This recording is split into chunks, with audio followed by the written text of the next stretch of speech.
Fox News alert: Russia and Iran carrying out more joint military exercises, with the Islamic Republic moving military assets while the U.S. ramps up its presence. One expert claims Iran is repositioning strike drones under the cover of these joint drills with Russia. Brett Velikovich is a Fox News contributor, former special operations intel analyst and drone expert, and he joins me now. Brett, good morning to you. So yesterday we learned about these joint Russia-Iran exercises, and now we have Cameron Schell of defense firm Dragonfly, who tells Fox News the Russia drills would cover for the Iranian forces to move their drones into strike position. They've gone under the veil of doing the military exercises, which happen to be along the coastline, and this is an escalation. So both sides are escalating here in terms of preparation, and now we have your area of expertise in play with drones. So respond to this reporting, this suggestion that Iran is using drones, and how drone warfare would come into play in a situation like this. Well, hey, good morning, Carly. Well, Iran, as usual, keeps thinking they can get away with it, that America isn't watching.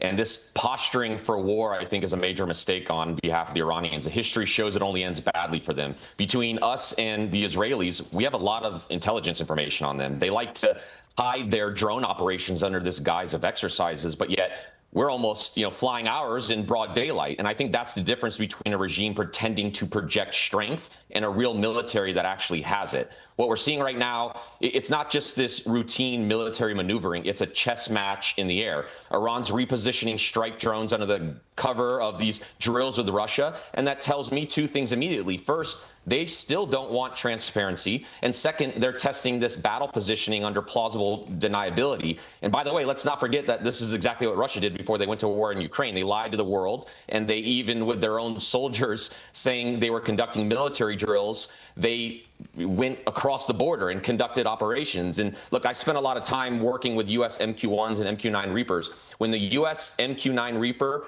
operates in that region, we're not posturing. We're collecting. We're mapping radar signatures. We're identifying command and control nodes. We're watching how Iranian drone units deploy, how quickly they reposition, what frequencies they're using, how they're integrated with the Russians. The Reaper, it's not just a precision drone strike platform. It's this flying sensor hub. And the U.S. is gathering data that matters before a crisis. But really, Tehran, they've got to think really long and hard before testing U.S. resolve again. Brett, how much ability does Iran have to impose cost to the United States in terms of striking our military bases in the region?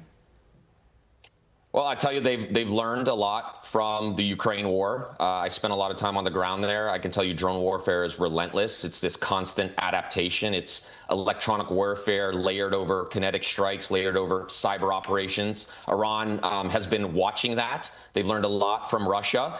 They've seen how low-cost, high-volume drone warfare can grind down a technologically superior force. They've seen how electronic warfare jamming drone swarms, it changes the battlefield. And I think, they've absolutely studied how Ukraine innovates in real time, where they've modified drones, shortened the kill chain, and they're trying to absorb those lessons and refine it for their own doctrine. But I think, the key difference here is Ukraine's been innovating out of necessity and defending their homeland, while Iran tries to adapt their drones for terrorism and regional destabilization. And I think our administration isn't going to put up with that. That's why you see this persistent ISR from our side doing intelligence, surveillance, reconnaissance before you see these big headlines of war.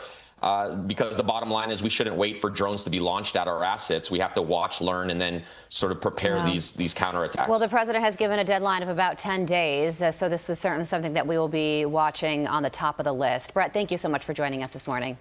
I'm Steve Doocy. I'm Brian Kilmeade. And I'm Ainsley Earhart. And click here to subscribe to the Fox News YouTube page to catch our hottest interviews and most compelling analysis.